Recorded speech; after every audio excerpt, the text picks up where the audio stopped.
Thanks for tuning in today. I'm Amanda, Program Director here at the Senior Center in Milford, Connecticut. And this morning, you're going to take a trip through Italian culture with Anna. Oh, yes, sir. Have fun, everyone. Thank you. God bless you, everybody. And let's start. Group one is a lot better. Okay. So I get comfortable. My hair back, otherwise I'm going to heat my hair. And let's go. Good morning. Buongiorno. Buongiorno a tutti. All my group from Vittorio to Marco to Angelina to Bettina to Angelo to Vittorio to in discovering, remembering all our ancestors. As you know, my friend, let's go into the argument, the topic of the day. Every morning, my friend, because you are my friend, just remember that. I woke up and I said, thank you, God. My grandmother was saying, I am so happy that I can open up my eyes, because if I don't open up my eyes, it's a big problem, okay? So I opened up my eyes and I said, what is it today? What happened during my long period of time, my life today? Something, and must be something, a memory that is stayed with me today. And you know what? I found a reason for my memory to be attached to this day. The 23rd, I'm going to come closer, closer to you. 74. I don't know if for all of you this has a meaning by memory. The 10th of October, the 23rd of October, 1974, it was the first time that I came to America. Just a year earlier, I met this American student. We only saw each other for 10 days. Then he came back to America because he wanted to be a very famous architect. Well, I'm waiting on that, still waiting. And I want to come here to see what was the family, what was all about, right? And I took an airplane from, I was still in college, so my grandmother gave me the money to find the cheapest ticket to come to America. And it was to Lufthansa.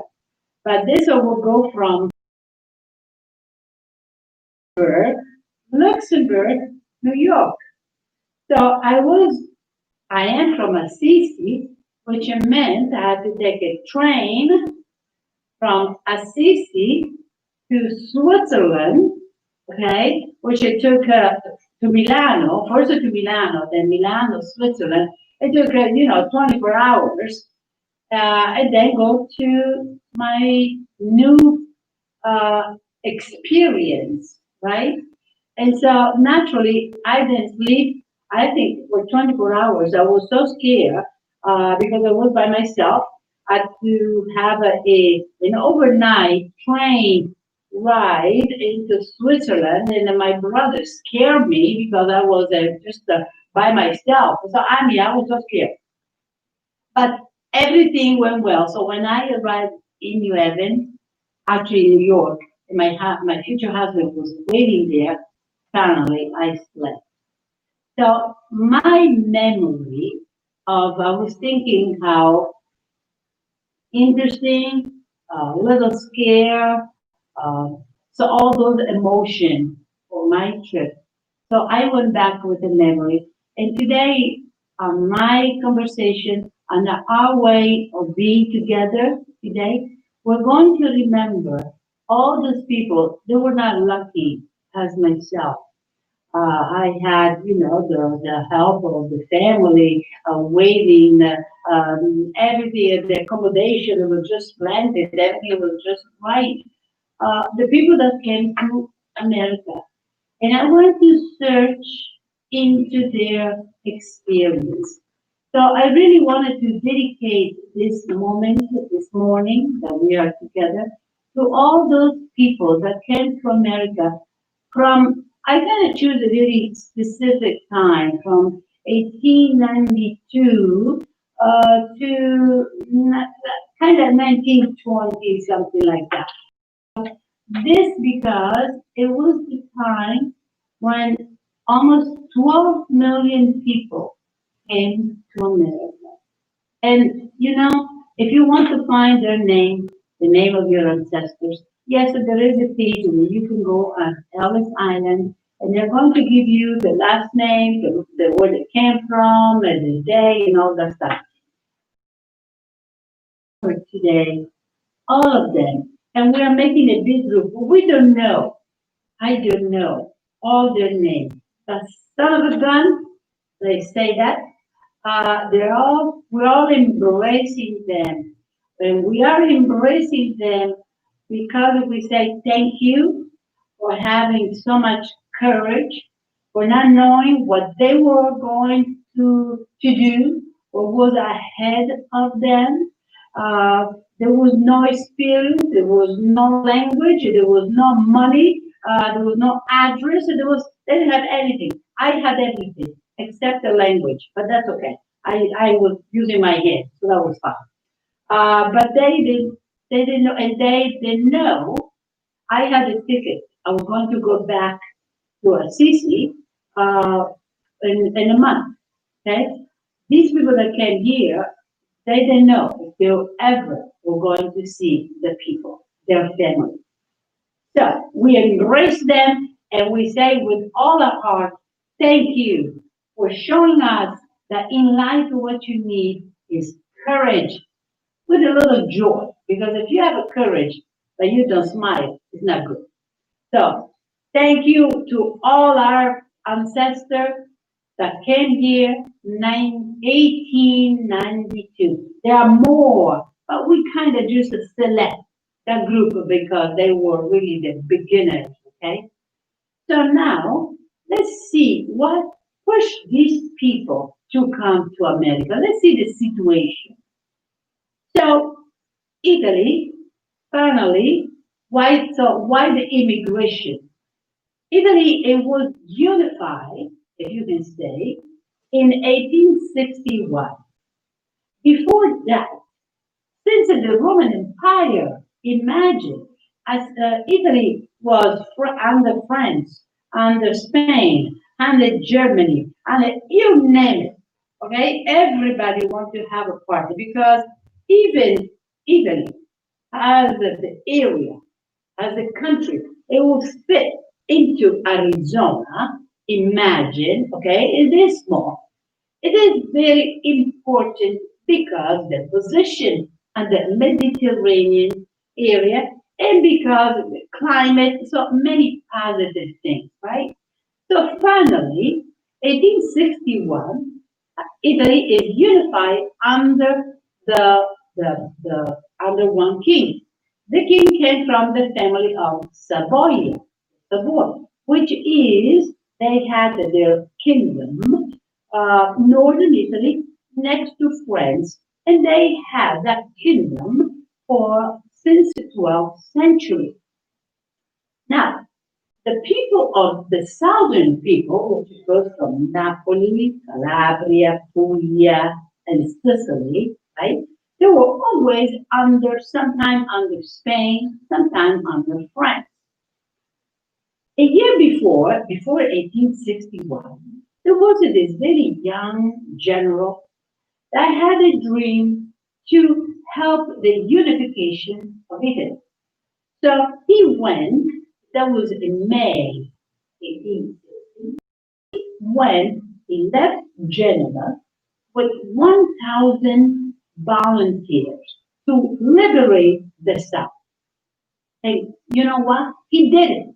He liberated Sicily. He liberated all the southern part of Napoli, the Puglia, everybody. So the Spanish that were in Napoli, they were defeated.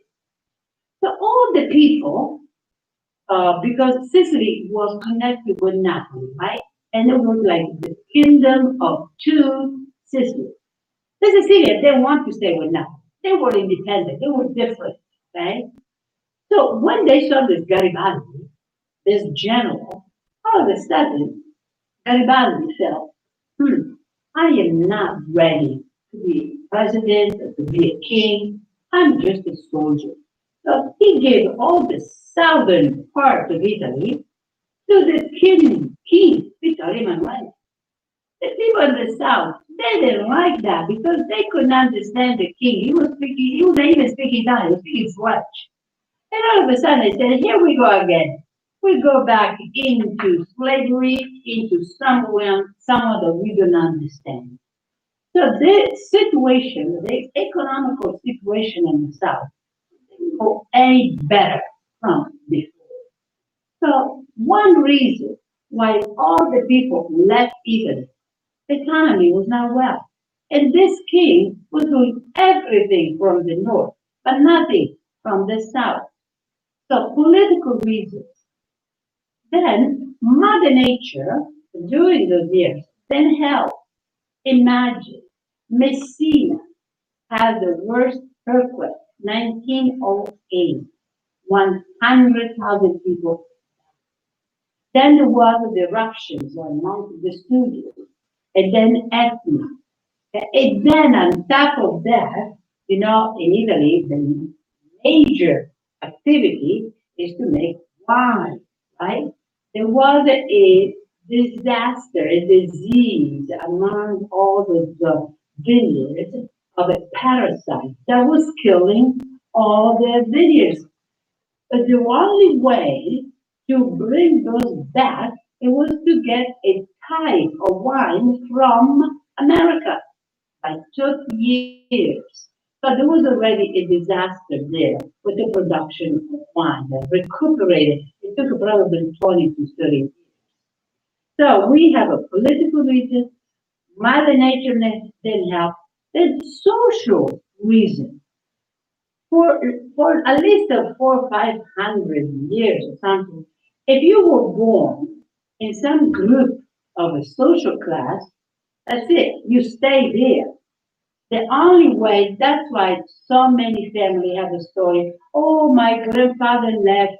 Oh, he ran away. He went to that country, the other country, whatever it is. Because if you were born a farmer, you stay a farmer. That's why sometimes you have a story of your grandparents not going to the niece wedding because he met, or the nephew, he married someone that was poor, or she married someone that she was rich and she married someone that was a different group. And all these grandparents were horrified because in their mind, you never marry outside your group. So there are political reasons, economical reasons. So we are going through all this. We're not going anywhere. There is almost, if for so many centuries, they were kind of accepting, if you can say, the situation. All of a sudden, they have this Italy as a group. Before there was the Sicilian in Sicily, Napoli by itself, Tuscany by itself, all these 20 regions, right? They're all by themselves. But now they are pushed all together. But if you only consider the north and not the south, that's enough. And they came here and they decided to come. How they came? They came and they bought a ticket. The ticket sometimes was everybody, all the parents, the relatives, put the money to send it to America. Not everybody. It was not really the whole family came here. Usually the husband, or children above 16 years old will put it on the same boat, and they will, with the blessing of the family. Sometimes I know that there is a memory of one of my friends that said he came here with a pen. Imagine on the shoulder, not pass and pen, those things. But that was a special pen because it was to make a polenta.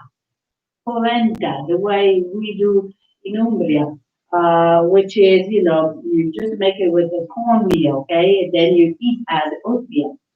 And he said, because if he couldn't make that for his dinner, breakfast, or lunch, or whatever, he was going to go to work and he was going to be healthy. He didn't have no money, only on the shoulder. favorite hand to make a polenta. Imagine. So these guys were, all these people were put on this boat and having now, one of my great assistants, everybody's my great assistant, is Marco. Okay, Marco, a volunteer here at the Senior Center, and he sent me yesterday the information that his grandfather went on the boat, Bartolomeo, one name. It's just an incredible, you can write a book about Bartolomeo. Bartolomeo Blasi and arrived here in America the 11th of January 1911. What dream, what incredible. And I have that name, but I have all those unknown, remember, unknown names that today we are remembering. So they went on this, Mark grandfather went on Regina d'Italia. But all these boats, imagine, they had a special class for people that paid expensive tickets, probably 120 passengers, But then down, okay, the third class of the world, 2,000 people all pushed together. They would be divided men in one area compartment, which usually had 300 in each compartment. Then they had the women, okay, and then they had the family. They would be sleeping in those bunk beds, and the distance between them was just 2 feet. But nothing could be in the corridor because they could the situation, the ocean would not always have a good weather, so everything has to be put within on their bed. So imagine that they have some suitcases, then the bunk bed is small, the densest, it was not very pleasant. And plus, many of them they were seasick, and so there were no doctors. So if whatever you reject is going to stay there. There's no windows. They only had 12 fans, they call it ventilator, for every 50 people. The IG was not totally the top, okay? So the smell was overwhelming.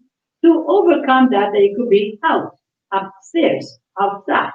But if you sleep and if you're being pushed and pushed in the back, you can never reach the outside to have some fresh air. So this situation for 3 weeks, it was not very positive. Many of them didn't reach New York because it was not that they left Italy always nice and strong. All situations, right? But okay, so Bartolomeo arrived on this new country. And the boat always, the steamboat, always arrived in Manhattan. After arriving in Manhattan, with the ferry boat, they were taken to this island. The name of this island was Ellis Island. Ellis Island is named like this from the first owner, Samuel Ellis. He first, this island, for a long period of time, was used as you can say, for prisoners, for people to end their life. It was not very nice, okay, positive, let's put it this way, positive area. It's a little bit sad area. Until 1892, the America used to receiving all these immigrants, because the immigrants, they would be probably 5,000 a day. Imagine all those different group of people speaking all the language the moment in the world from German to Slavic and to Polish to French and to Spanish. I mean, it was unbelievable. And each one of them, they will be going to a specific office. Now, when people arrive here, they, as I said before, they went to Manhattan, the boat. Okay, they went to Manhattan. Then with the ferry boat, they were coming to Ellis Island. And I'm going, close a little parenthesis, I'm going to remember my experience. When we arrived in New York, the boat arrived, mine, it was, it was a nice, and I remember I had a beautiful view of New York. We arrived at night, and it was like, it was all red. It was like in flames from the light within the city. It was the most beautiful image. Some people stopped me and they said, "Oh, you cannot continue this trip." And I said, they were Italian, two people. And they said, "In order to continue your trip, you have to pay us." And I don't know what was going on, and I was not going to make a fight. They were Italian, I could speak Italian with them, but I didn't have a clue what was happening, so I just paid. This was still what the people did when they arrived here in late 1800s. If they didn't want to take the ferry to Ellis Island, so they didn't have to go through all the medical visit, they will pay underneath, okay? But sometimes it was like $1, $2, all those corrupted guards. Okay, so that was a tradition that lasted until 1974. Can you imagine? I didn't pay $1. I had to pay $100. The cents always stayed. It changed a little bit of value, but it's always there. So going back into the time, they didn't want to go through the visit. They paid the guy, stay in Manhattan, and go and leave. But everybody else went to the island. And the first thing that they will have to go through an eye visit for the glaucoma, because that was the first thing they did. And they said it was very painful because they had an instrument that was called the button hole. That was kind of inserted inside. Then each one, if they were sick, they were sent back. Or otherwise some other ones were in quarantine, otherwise they were able to leave. I went in search into letters, experiences, memory of the people that came to America within the time, late 1800s, beginning 1900s. And there was this woman, this letter is online, this woman now, went to Pennsylvania, and she remembered the moment, and she remembered that she was very scared because she came here as a young girl with her sister and the sister's husband.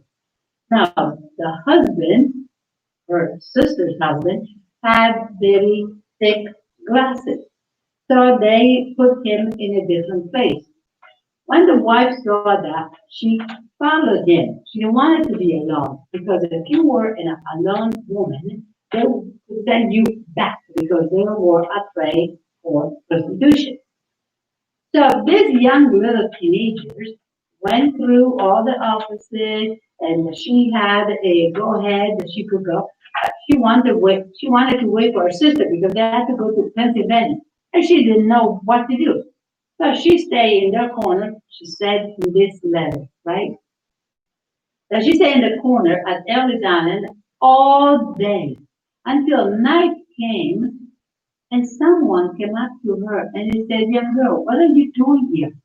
She said, "I'm waiting for my sister." "What was your sister?" "It was in a group such and such." I said, "Oh, they're not here, they left." And then she said, "What are we going to do?" She said, "Oh, go outside. Somebody's going to help you." Imagine at the time, I guess that the Italians were the most numerous. She goes outside, I guess that she was crying and scared, And another Italian immigrant came to her. They said, what's going on? What are you doing? I don't know. I need to go to this address, which was Pennsylvania. And I lost my sister. I don't know what to do. And so this Italian immigrant, again, like her, helped her, put her on the bus. And she said she finally arrived, a few hours later to the sister home. So there's so many of these stories, okay, that the fear that they had of not being accepted at this island, Ellis Island, which, by the way, closed 1942, and then it was used, just to go after the Second War for prisoners and this and that. It was definitely closed until 1954, and then right now is a museum. It opened in 1990 something, and because you probably remember that Chrysler put the money into it, and so now they have a site online that you can find all your documentation for your ancestor. And again, if you don't know, you call Marco, he's going to tell you everything. He's my faithful secretary. So they leave Ellis Island somehow with an address, otherwise they were going to send that. They have a sponsor. And now they go to this big city of New York. They went to Boston, Philadelphia, and this. But let's see New York. How was New York? How New York welcomed all these people? I mean, they were 12, altogether 12 million. So imagine 4 million Italians who went to New York, Little Italy. They formed Little Italy. So there was, if you want to know how the Italians were living, the condition, there is an east side a museum, and a kind of a replica of the apartment during that time. They had 3 rooms, okay? The entrance, the kitchen, and 1 little bedroom. Imagine, sometimes those 3 little things, they just have a family, and a corner for him, a corner for her, and the bed for the 5, 6 kids. On top of that, they will rent a little space, whatever was the corner, whatever was the little piece of tile, they didn't have tile, but whatever was, to older immigrants for 5 cents. 5 cents. Because people here, they wanted to come here and they needed an address and they need to go to work. So they were not at home, we call it home, okay, during the day. So at night, they just needed a little room. They were searching for jobs because, for example, a carpenter in Italy was making what is, just a number, okay? $1.40 a week, okay? $1.40 a week. Coming to America and go to work, they could make $8. So they didn't care if they were sleeping, standing up, and this and that. They want that money so they could send it back home. So people that were able to get these apartments, they were rented to other people, and you didn't know who was coming in, who was coming out, and the mama probably continued the same job after cooking though for everybody. She was working too, because the men, so they were usually laborers, okay? And if America has all these wonderful buildings, bricks, marble, all those big columns and everywhere, because 90% of people that built these incredible buildings were all Italian, because nobody else had the experience. It was only in Italy that there was this architectural experience. So they hired all the Italians for this big job. So there was a job into construction.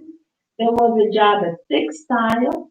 The women went to sweatshops, or if they didn't go out because they had to care and cook for everybody else, that there were children, the children had to go work too, that were bring to on the whatever bicycle or whatever the bicycle was a very expensive thing, very by foot. A package of things to do, whatever. Somebody was putting the button, somebody was cutting the thread, somebody was doing that. Okay, the big package daily, and so the women at home, they would do all this sewing, and then the day after, they had to bring it back, a new package will come in. So nobody was just watching TV, okay, or talking on the phone. They had to work, and they went to work silently, determination, and the desire to build something for the future. So they were in textile, carpenter, construction, mining. Mining was especially in Pennsylvania. And I know that my husband's family, he is Sicilian. God bless you all, Sicilian and Polish. So his grandfather went immediately to Pennsylvania. And him too has a different story. And I want to share this story with you too. So my husband's great grandfather came to America, but by himself as usual. But he didn't go to work. I guess that he had some time off, and they were just traveling. I guess the family doesn't know, but I guess the story goes that he was in America for a little bit. So one day, the wife came here with the children, and the husband saw her because she had the address. She knew where he was or whatever. You know, we know what to do, right? And so he saw her and said, "Okay, honey, who called you?"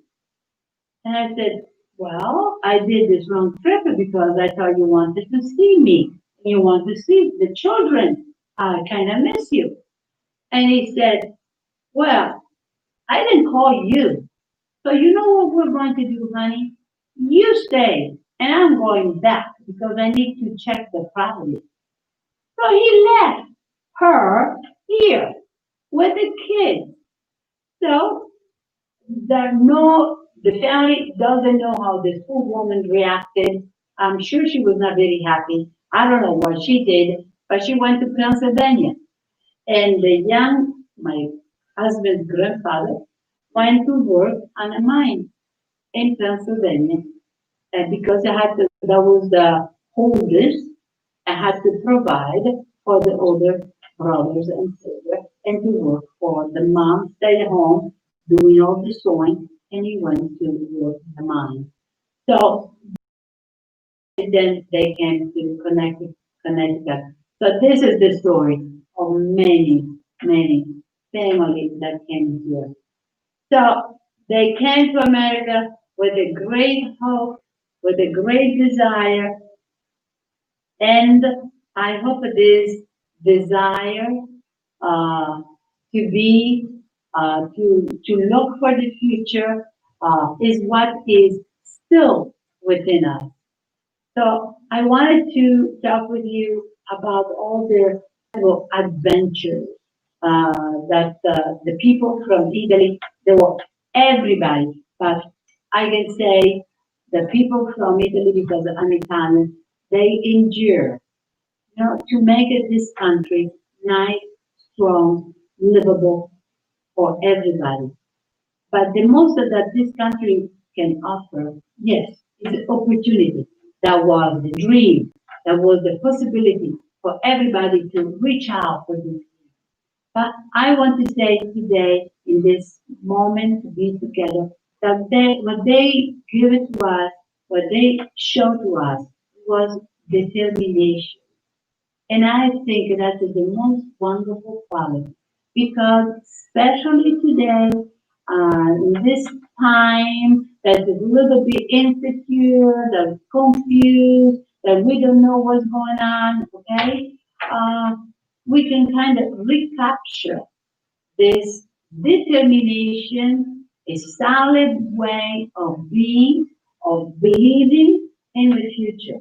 Because this doesn't come just from the books or that big celebrity or the style because we read it, because we're, this comes because our people, there's those people that you inherit their blood, their genes, their eyes, their smile. There was, you know what, my husband's grandmother, okay, she came from Syracuse, and she had a very special thing. She was all the time moving, you know, the thumb and index, the two fingers together, okay? One day, the nephew from Milano came to meet her after probably 60 years that they never saw each other. This nephew, one day, I came, so he was invited by my husband to be in our home. He was sitting down, and I noticed he was having the same thing of his aunt. Can you imagine? So, just to explain, you can carry with you in your life the same expression, same thing, same love, same dislike for all the things that your ancestor had. So there is a continuation of life. So if we continue those profiles, those way of doing things, the way of believing things, then we can take one out, one element out from this long list and make the determination to be continued as they did, because they went through long journey, a very kind of mysterious, if you can say, for them, mysterious adventure. They don't know what we're going to do. So we today, we have their legacy. So my friend, thank you so much for again being together, for sharing. So you know what is your homework? Check the name of your ancestors and pay a tribute to them because they give it to you a wonderful profile. They give it to you a wonderful personality because yes, you too overcome many problems in life because of them. So as usual, God bless you. Have a nice week and come again and follow me because I'm going to share with you another cultural moment in Italy. And who knows what next week I'm going to remember and the meaning of every week. Enjoy the day. God bless you. And I put back my mask. Ciao.